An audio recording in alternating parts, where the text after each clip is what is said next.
Welcome to my YouTube channel. आज हम पढ़ेंगे जैन धर्म। जैन धर्म के संस्थापक और प्रथम तीर्थकार ऋषभदेव थे। ठीक है। जैन धर्म के 23वें तीर्थकार कौन थे? तो पार्श्वनाथ 23वें तीर्थकार थे और 24वें जो थे यानी लास्ट जो थे वो थे महावीर स्वामी थे। वंशीय राजा जो पार्श्वनाथ थे वो वंशीय राजा अश्वसेन के पुत्र थे।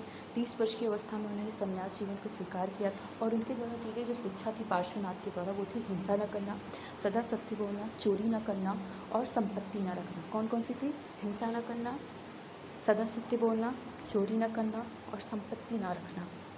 महावीर स्वामी जो थे वो 24वें अंतिम। महावीर का जन्म कहाँ हुआ था? तो कुंडलग्राम वैशाली में हुआ था। महावीर स्वामी का जन्म जो हुआ था कुंडलग्राम वैशाली में हुआ था। पिता जो थे सिद्धार्थ वो ज्ञात्री कुल के सरदार थे। माता जो त्रिशला थी वो लिच्छवी राजा चीटक की बहन थी।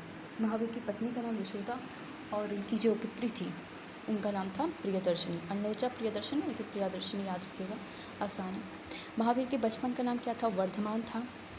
और इन्होंने 30 वर्ष की उम्र में माता पिता की मृत्यु के पश्चात अपने बड़े भाई नंदीवर्धन से अनुमति लेकर संन्यास जीवन को स्वीकार कर लिया था।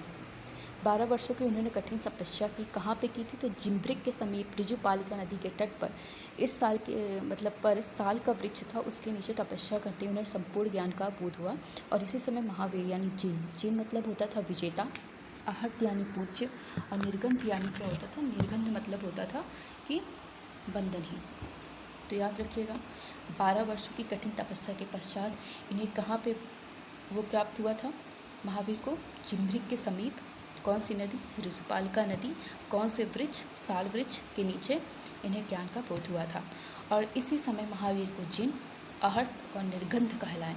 जिन मतलब क्या होता है? विजेता, आहर्त यानी पूज्य और निर्गंध यानी बंधनहीन कहलाए। महावीर ने अपना उपदेश किस भाषा में दिया है? तो प्राकृत भाषा में दिया है। किस भाषा में? प्राकृत। और गौतम बुद्ध ने पाली भाषा में दिया था। महावीर के अनुयायियों को मूलतः निर्गंथ कहा जाता था। जो महावीर के अनुयायी होते थे, निर्गंथ जैसा कि हमने पढ़ा कि निर्गंथ मतलब क्या होता है? बंधनहीन। महावीर के जो प्रथम अनुयायी थे वो उनके दामाद शामली थे। प्रथम जैन भिक्षुणी जो थी वो नरेश सदिवाहन की पुत्र कौन थी? चंपा प्रथम पुत्री थी। जैन मतलब जिन्होंने जैन भिक्षुणी जो प्रथम बनी वो नरेश सदिवाहन की पुत्री चंपा थी। महावीर ने अपने शिष्यों को 11 घरधरों में विभाजित किया था। आर्य सुधर्मा अकेला ऐसा गंधर्व था जो महावीर की मृत्यु के बाद भी जीवित रहा और जो जैन धर्म का प्रथम थेरा या मुख्य उपदेशक हुआ। मतलब जब महावीर की मृत्यु हुई तो उस समय आर्य सुधर्मा ही एक ऐसा गंधर्व था जो जीवित था। महावीर स्वामी के भिक्षुणी संघ की प्रधान कौन थी? तो चंदना जो है प्रधान थी। ऋषभदेव, ये वाला इंपॉर्टेंट है ये भी कि ऋषभदेव जो थे, ये पॉइंट आप देखिएगा, ये अपनी लूसेंट में जो है, एक सेकेंड आ नहीं रहा है, चलिए कोई बात नहीं, एक सेकेंड आ गया ये पॉइंट। तीर्थकार और उनके प्रतीक चिन्ह। ऋषभदेव, उनका प्रतीक चिन्ह साण। अजीतनाथ द्वितीय थे, उनका प्रतीक चिन्ह हाथी। शंभुनाथ का घोड़ा। संपार्श्व जो कि सप्तम तीर्थकार थे, उनका स्वास्तिक। शांति का हिरण। अरनाथ जो थे उनका प्रतीक मीन। नामी का प्रतीक नीलकमल। अरिष्टिनेमी का प्रतीक शंख। पार्श्व का प्रतीक सर्प और महावीर का प्रतीक सिंह था। जो महावीर थे यानी जो 24वें तीर्थकार थे उनका प्रतीक क्या था? सिंह। जो प्रथम ऋषभदेव थे उनका क्या था? साण। ऐसे प्रतीक नहीं, ठीक है, इसीलिए थोड़ा आप लोग कोशिश करिएगा समझने की, अगर ना समझ में आ रहा हो तो। ऋषभदेव का प्रतीक चिन्ह साण। अजीतनाथ का प्रतीक चिन्ह हाथी।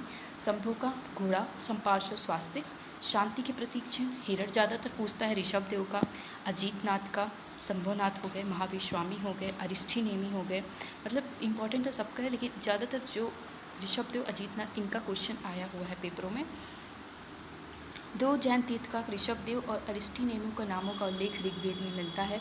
अरिष्टिनेमी को भगवान कृष्ण का निकट संबंधी माना जाता है। किसको मानता है? अरिष्टिनेमी को माना जाता है।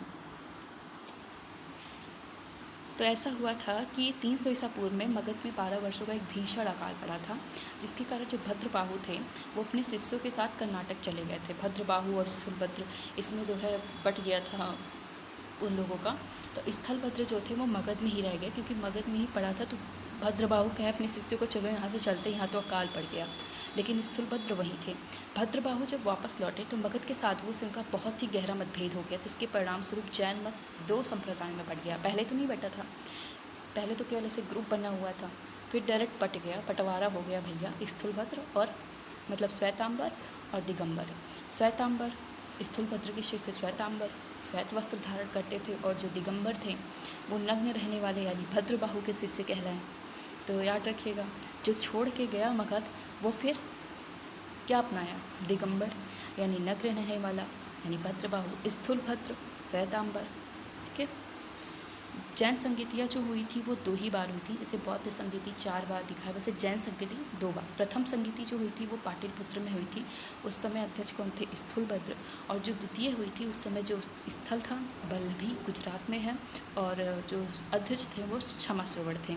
जैन धर्म के 3 रत्न याद रखिएगा, इम्पॉर्टेंट। जैन धर्म के 3 रत्न यानी 3 रत्न, सम्यक दर्शन, सम्यक ज्ञान, सम्यक आचरण। दर्शन, ज्ञान, आचरण।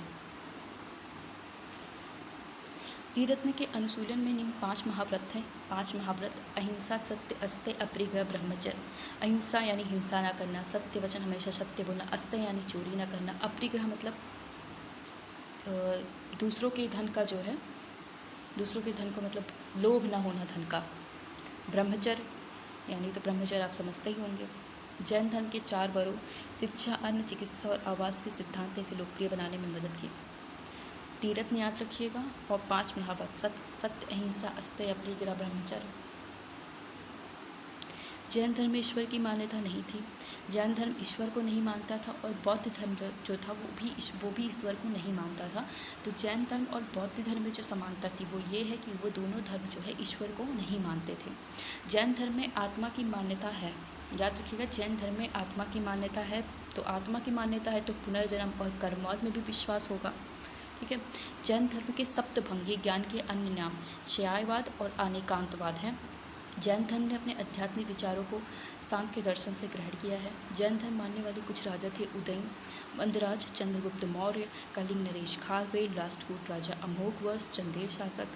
चंद्रगुप्त मौर्य से याद है कि अशोक जो कि वो भी कहाँ के थे, वो भी उन्होंने भी मगध के ही शासक थे। वो भी जो है उन्होंने बौद्ध धर्म को वो किया। चंद्रगुप्त मौर्य ने जो है जैन धर्म को अपनाया। चंद्रगुप्त मौर्य ने मैसूर के गंग वंश के मंत्री थे चामुंड।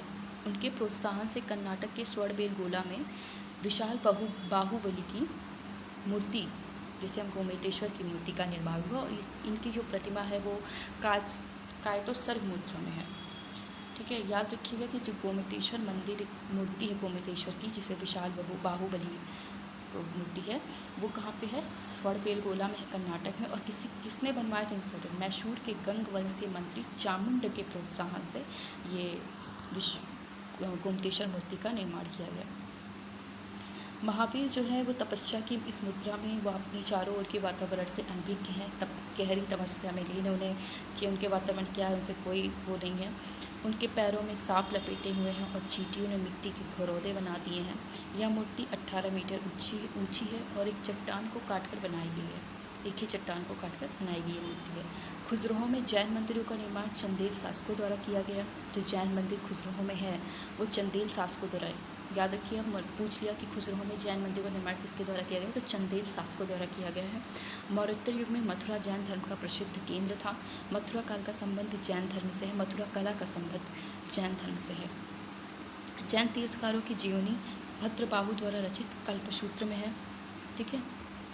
जैन जो भी तीर्थकार थे, जैसे हमने पढ़ा ना कि प्रथम तीर्थकार ऋषभदेव, 23वें पार्श्वनाथ, द्वितीय अजीतनाथ, 24वें लास्ट महावीर, तो इनकी जो जीवनी है ये भद्रबाहु ने भद्रबाहु के द्वारा रचित कल्पसूत्र में। भद्रबाहु कौन था? भद्रबाहु जो कि चला गया था मगध छोड़ के अकाल पड़ने पर, और इन्होंने दिगंबर को अपनाया था।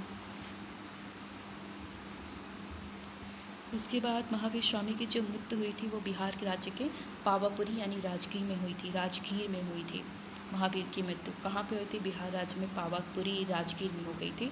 और मल्ल राजा स्थितिपाल के राजप्रसाद में महावीर स्वामी को निर्वाण प्राप्त हुआ। नॉट मच इम्पॉर्टेंट, बस याद रखिए कहाँ पे उनकी मृत्यु हुई थी।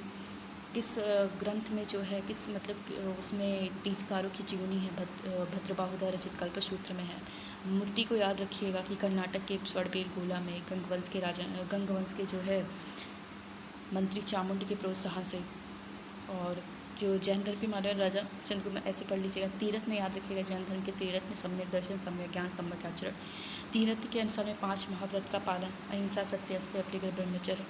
श्वेतांबर दिगंबर, जैन धर्म में 2 संप्रदाय बट गए थे। संगीत याद रखिएगा, प्रथम जो हुई थी पाटलिपुत्र में हुई थी और द्वितीय पल्लवी गुजरात में हुई थी। कौन अध्यक्ष था? स्थूलभद्र पहले वाले में थे, क्षमाश्रवण जो है दूसरे वाले में थे। और फिर महावीर के बचपन का नाम क्या था? वर्धमान था महावीर के बचपन नाम। कहाँ उनको महावीर को कहाँ ज्ञान प्राप्त हुआ? तो महावीर को जो है जिम्ब्रिक के समीप ऋजुपालिका नदी के तट पर साल वृक्ष के नीचे उन्होंने तपस्या की। वहाँ पर उन्हें ज्ञान प्राप्त। किस नदी पे? ऋजुपालिका नदी। और किस वृक्ष के नीचे? साल वृक्ष के नीचे। महावीर ने अपने उपदेश किस भाषा में दिए हैं? प्राकृत भाषा में दिए हैं। उनके अनुयायी को निर्गंथ कहा जाता था। अच्छा ये बताइए, जिन का अर्थ क्या होता था? महावीर को जो है जिन कहा जाता था। तो जिन का अर्थ क्या है? पूज्य, बलदहीन या विजेता। विजेता है। आहर्त पूज्य होता है। आहर्त मीन्स पूज्य, ठीक है। और प्रथम जैन भिक्षुड़ी चंपा थी, जो कि नरेश हरिवाहन की पुत्री थी। उनके ऋषभदेव का षाढ़, अजीतनाथ हाथी, संभव घोड़ा, क्या घोड़ा संभव है। अरिस्टेनेमी शंख, पार्श्व सर्प, महावीर सिंह, ठीक है। और शांति हिरण। बाकी जैन धर्म प्रथम तीर्थकार, 23वें तीर्थकार, अंतिम तीर्थकार। और पार्श्वनाथ ने जो शिक्षा दी थी उसमें हिंसा न करना, सदा सत्य बोलना, चोरी न करना और संपत्ति न रखना। कहाँ पे उनका जन्म हुआ था? कुंडल ग्राम वैशाली में हुआ था। पिता जो थे वो यात्री कुल के सरदार थे। माता कृष्णा थी। महावीर की पत्नी का नाम यशोदा और पुत्री का नाम प्रियदर्शनी, ठीक है। तो ये जैन धर्म कंप्लीट होता है। फिर हम शुरू करेंगे बौद्ध धर्म। और फिर जब एंशिएंट हिस्ट्री जो है कंप्लीट हो जाएगा तो मेरे पास एक गुड बुक मिली है मुझे, घटना चक्र की, जो UPPCS की है। और उसमें 1990 से जो जितने क्वेश्चन आए हैं वो सब क्वेश्चन जो है हिस्ट्री के ही मतलब दिए हुए हैं। तो एंशिएंट हिस्ट्री ख़त्म होने के बाद हम उसकी एक्सरसाइज करेंगे, उसके बाद मॉडर्न हिस्ट्री पे चलेंगे, ठीक है। तब तक के लिए बाय बाय। और हाँ, जैन धर्म आज पूरा पढ़ लीजिएगा। कल हम शुरू करेंगे बौद्ध धर्म।